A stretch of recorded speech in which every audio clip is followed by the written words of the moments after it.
This could be one of the most complete linebacking cores that Penn State has had in a while. You are Locked On Nittany Lions, your daily podcast on the Penn State Nittany Lions. Part of the Locked On Podcast Network, your team every day.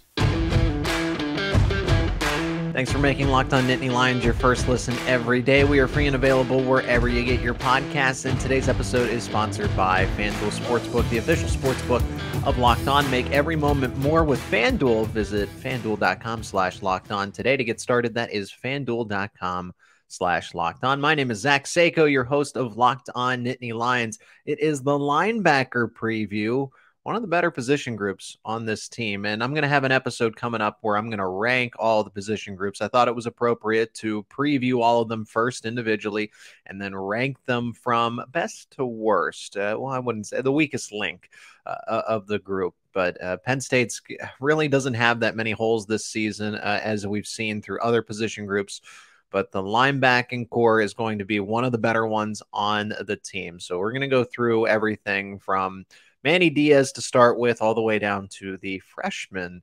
Jeff Byers will join me on this episode as well to recap the wrestling season and talk about the incredible recruiting class. You thought Penn State football was good at recruiting. How about Cael Sanderson and the wrestling program? The linebackers, year two of Manny Diaz developing the linebackers. That's part of the equation here. You have a very capable defensive coordinator. You also have someone that understands the linebacker position. And Abdul Carter, who's going to be the focal point of this group, that's going to be a big reason why this group succeeds. You have someone that comes in as a true freshman, and you get that response from him, that development from him right away. That takes a lot from the player, but you also need to fit in with the right coaching staff as well. And when Brent Pry went away, that stung. Was Penn State going to be able to replace that kind of productivity at not only the DC spot, but the guy who is trying to continue the trend of linebacker U, and Penn State doing it very well, at least over the past. That's why this isn't necessarily the best linebacker group over the past maybe decade or so, but I think this is one of the most complete linebacker groups. There's a difference. Having the depth is very important in this case. So Manny Diaz, year two of him working with the linebackers, getting the most out of these guys. He asks a lot of them. Linebacker play is very important in Manny Diaz's defense. So being in the second year of this system is not only going to benefit, of course, Abdul Carter, who's the star of this group, but Curtis Jacobs, Kobe King, the freshman, like I mentioned, Tamir Robinson, Tony Rojas, Kavion Keys. Can they be not necessarily Abdul Carter level, but guys that can come in and say, hey, let's give those guys a breather. And Manny Diaz just providing that consistency. And the fact that Penn State's players learn the defense so quickly, I feel like it's so complex with what they do and the responsibility, that is going to bode well for this group. Year two of Abdul Carter, a true freshman. Wears number 11 for a reason, right? Met up with Micah Parsons when Micah Parsons visited campus, and it's just fitting. It's just awesome. LeVar Arrington. He's quite the unique case. Abdul Carter is someone who did not enroll early, that showed up over the summer, and someone who embraced a linebacker role with no prior experience in high school. Now, I say that he played linebacker in high school, but not the way that Penn State is utilizing him. He played more of a traditional middle linebacker spot, slides over to the outside and becomes that weak side linebacker that is the do-it-all. Penn State did this with Micah Parsons as well, and it was a little different because he was a stud defensive end in high school, played a little bit of running back as well for Harrisburg High School, and then he turned into the stud linebacker, and there were some more growing pains because he was moving away from the line of scrimmage. Now, what I love about Abdul Carter, and I'm going to compare and contrast him and Micah Parsons here because there's so many comparables. Carter, like Parsons, has great speed and athleticism. But on top of that, what I even love more about Abdul Carter is the fact that he has such great vision and awareness for how young he is. You have to be able to see the play develop in real time. And for a freshman to do it the way that he did was very, very impressive. Now, Carter did make first-year mistakes. I mean, doesn't anybody, right? Was caught out of position, confused by some play designs. But I mean, who isn't? That's kind of the point of schemes when it comes to collegiate and professional football. So I'm not surprised. But you did see those growing pains show up a little bit as a freshman. Just not as prevalent, though, as you would think. Not as prevalent when it came to Micah Parsons because, again, he was changing complete positions. Carter had the linebacker experience. This is just different linebacker responsibilities that he had no familiarity with coming out of high school. So the debate is, and this is something I find very interesting. It's kind of like the Nicholas Singleton, Saquon Barkley debate. Who's ahead right now after 1 year? Micah Parsons back in the day or Abdul Carter? Who was better to this point? And I think it's tough to say because personally, I would argue Abdul Carter's just slightly ahead in terms of production. Quantity, it's Parsons. He had more tackles. 82 tackles to 56 for Abdul Carter. But here's where the quality comes in. Abdul Carter had 6.5 sacks his freshman year. Micah Parsons had 1.5 after his first year of playing. Abdul Carter also had 10.5 tackles for a loss. But Parsons was used more in the traditional linebacker role as a freshman before given that responsibility of sliding over to that weak side spot. So Carter is being used immediately in the way that Parsons was gradually, if that makes sense, right? So Parsons didn't start out in this role, but was moved into this, whereas Carter, they're like, you're in the Parsons role right now, which is impressive in its own right. So Abdul Carter in year 2, ready to go for a year 3. I'm already thinking ahead. I'm already looking to 2024, but it would have been nice to have Micah Parsons for that final year of eligibility at Penn State. And you're going to get that with Abdul Carter. So cherish it. Enjoy it. The return of Curtis Jacobs. This is what, when Adisa Isaac and Curtis Jacobs, they announced that they were coming back to Penn State. This is what set Penn State over the top as far as going from a top 10 team, the Big Ten still a little too big for them, to, hey, they're a serious playoff contender here. Curtis Jacobs moved over to the starting will linebacker spot before moving back to the Sam to make way for Abdul Carter, and Penn State couldn't have made a better decision. Curtis Jacobs is the veteran of this group. He's a leader and someone that, again, will flourish in Manny Diaz's system. And we saw it last season when he moved back over to the strong side. He's so versatile. He can play any of those spots. He's not married to the Will, the Mike, or the Sam. Curtis Jacobs will play wherever you need him to. He's also a 3-down linebacker. So when Penn State switches defensive formations, they go away from the 4-3. They need just 1 or 2 outside linebackers in the middle there. Curtis Jacobs is staying on the field because he's not only great in base defense, but he can cover. More importantly, he can cover wide receivers that come over the middle or bigger athletic tight ends.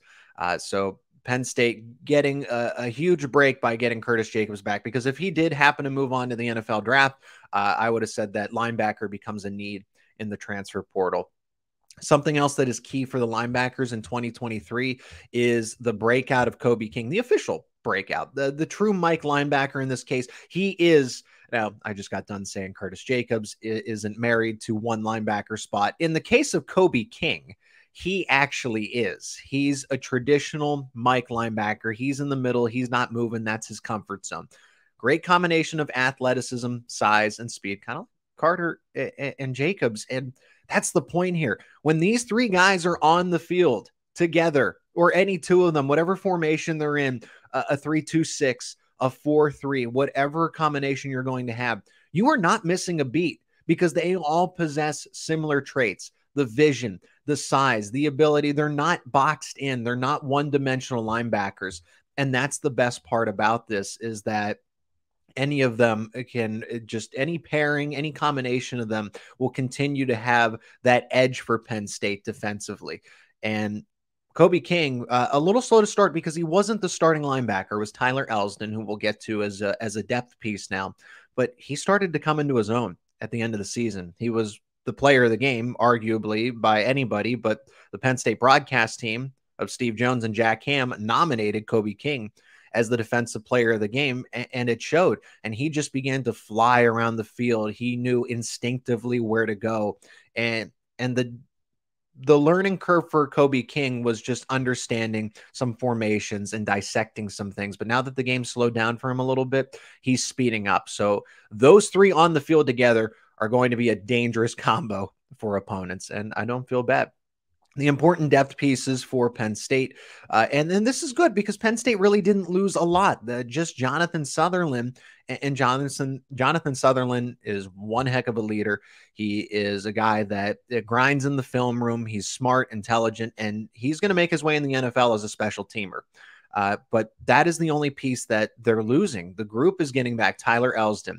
Dom DeLuca is now on scholarship. Tyrese Mills, remember him, Lackawanna College transfer that is a depth piece at linebacker now. DeLuca played his way into a scholarship. Elsdon's a very intelligent player where he lacks a little athleticism. If he can get that extra step, if he can get that added quickness, I think that Tyler Elsdon and Kobe King will still rotate a fair amount, which is good. So when Kobe King does come off the field, Tyler Elsdon can step in and you don't miss too much of a beat. But the biggest criticism of Elsdon is that he doesn't get to his gap quick enough like any of those three other starters.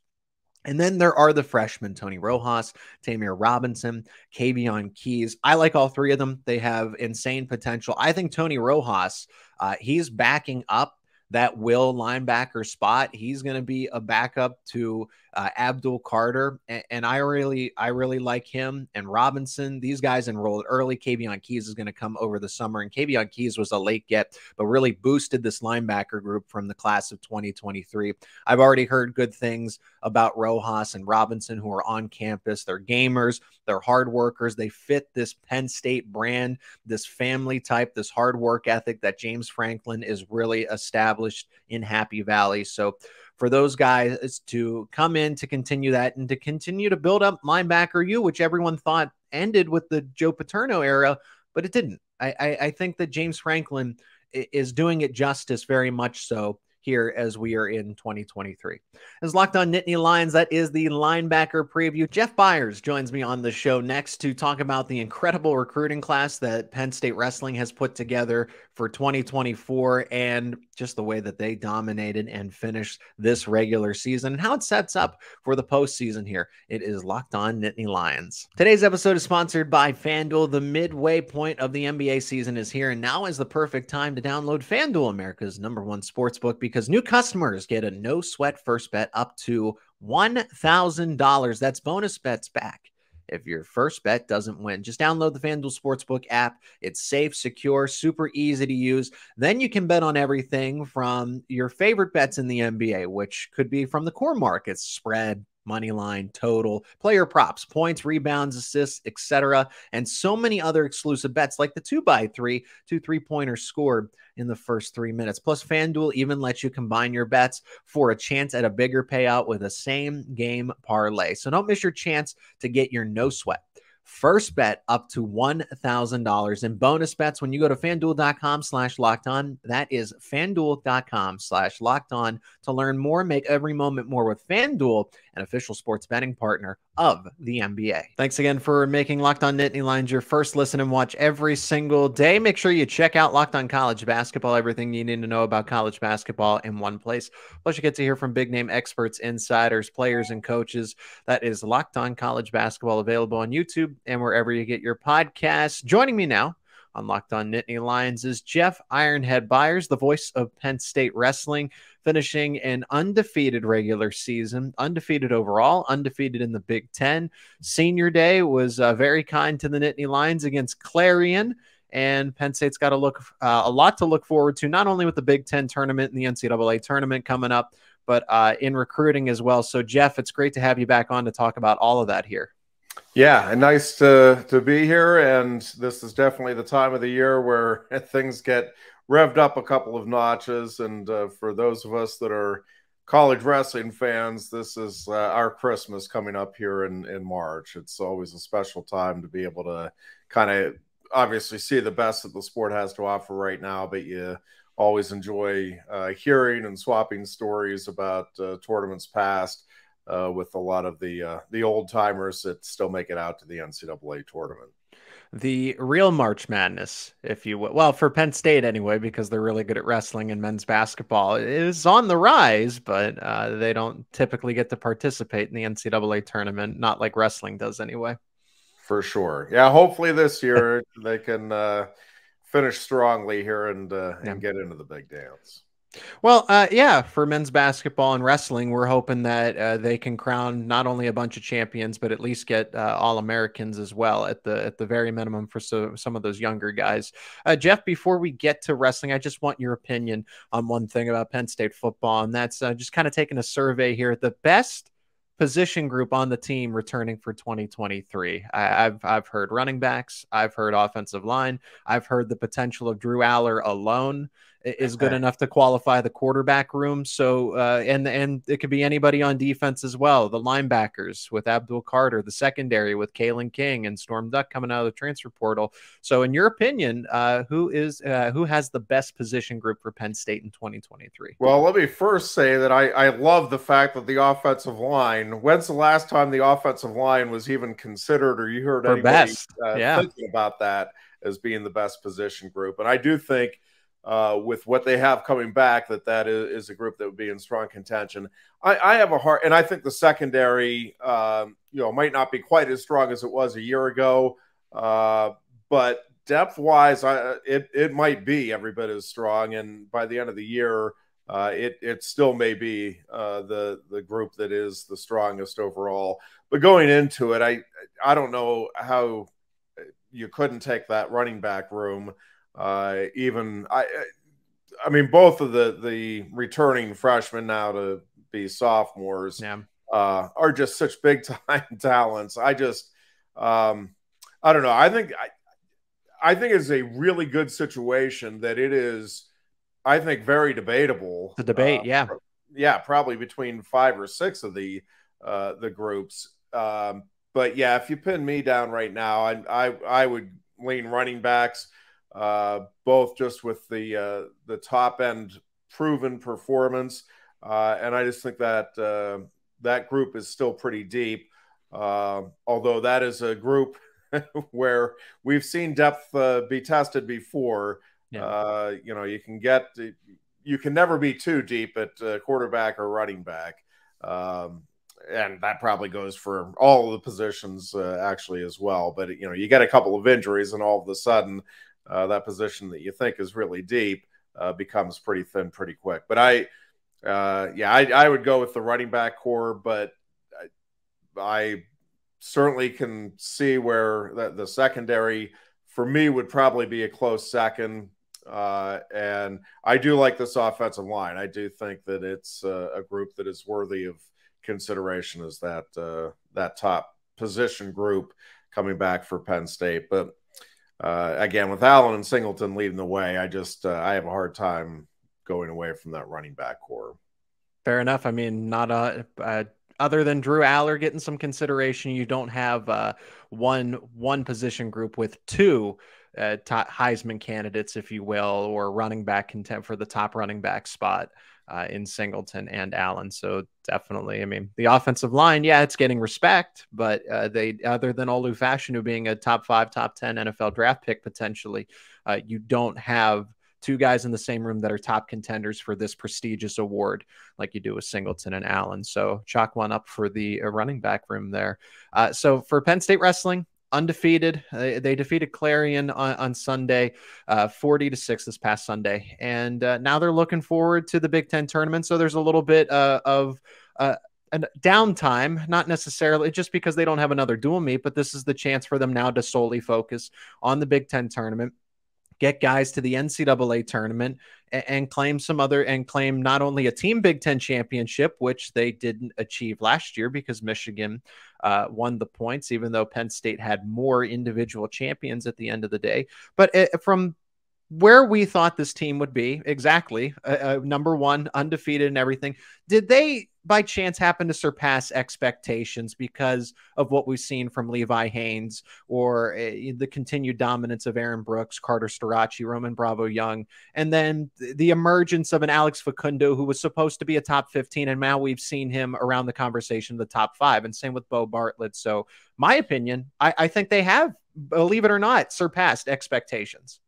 Yeah, I actually would agree with you, and I think that's a really hard thing to do, Oddly as you're enough, saying, when you're the prohibitive favorite going in, and you have the 4 returning champions, and Greg Kirkfleet started the season and ends the season as a title contender. But I think the one thing I was kind of tracking during the season, Zach, was just where these guys were in the rankings. And again, you take that with a grain of salt, because a guy like Levi Haynes obviously wasn't ranked because he wasn't the starter at the start of the season. So you understand that going in. But even when you look at where Levi Haynes debuted in the rankings, the only wrestler in that Penn State lineup that is lower than where he started the season in terms of the rankings, and again, you take the rankings with a grain of salt, but Max Dean started number 1 and he's now number 3.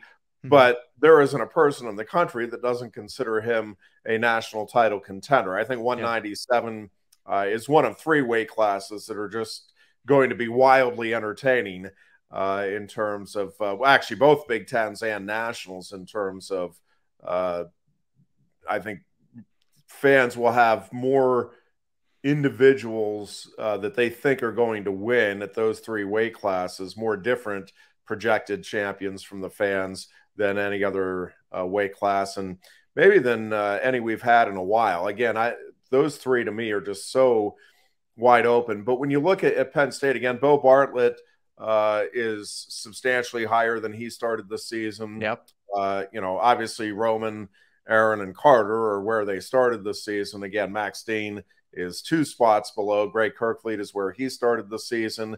But then the freshmen are all higher. Well, Gary Steen was not ranked, and he's still not ranked. But, Shane Van Ness was, I think, 29th, and now he's 13th. Obviously, Levi Haynes, I'm forgetting exactly where he debuted, but it was in the low teens. And he's up to number 7 now in the Intermat rankings. And Alex Facundo was in the 20s, too, and he's up to number 9, or 8, I think, now. So, all of those guys, I think, are at least as good as was predicted at the start of the season. And I think all have a chance to still place at least to where their seeding is going to be, if not higher. Obviously, the guys that are seeded number 1, they aren't going to finish higher. But I think, again, when you look at the expectations for this program, and, I think a lot was anticipated. I do think the fact that this team, averaged winning 8 bouts of dual meet, that is virtually unheard of when you're competing in a conference like the Big Ten. To me, it's hard not to say that this team is as high as the expectations were to this point, has not surpassed those expectations. Obviously, what happens in the Big Ten tournament and the NCAA tournament will ultimately define this season for all of the individuals and all of the teams involved. I still think it's a shame that the NCAA doesn't have a dual meet tournament.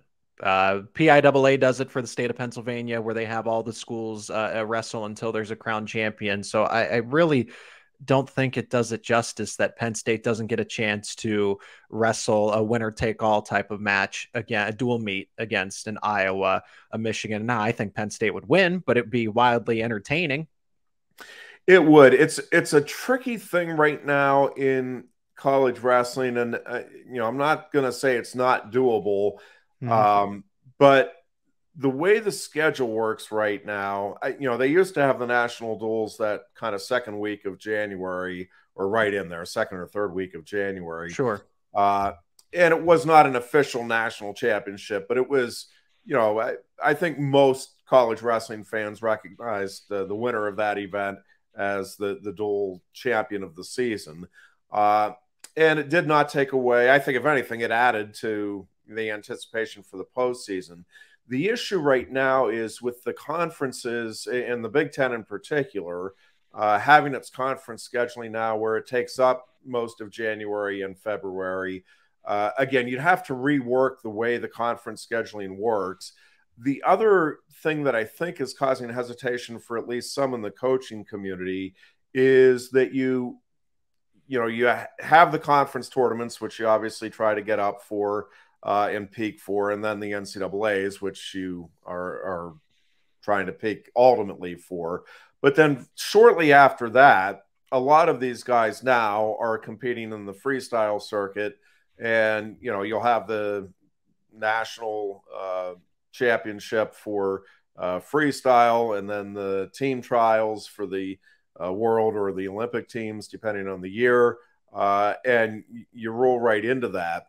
And I think there is some concern about just how much you can ask guys to kind of continue to train and peak over the course of a year. Mm-hmm. Not saying that can't be done, and not saying that's not something that should be looked at, but I think they have to adjust the way they are doing the conference dual schedule right now.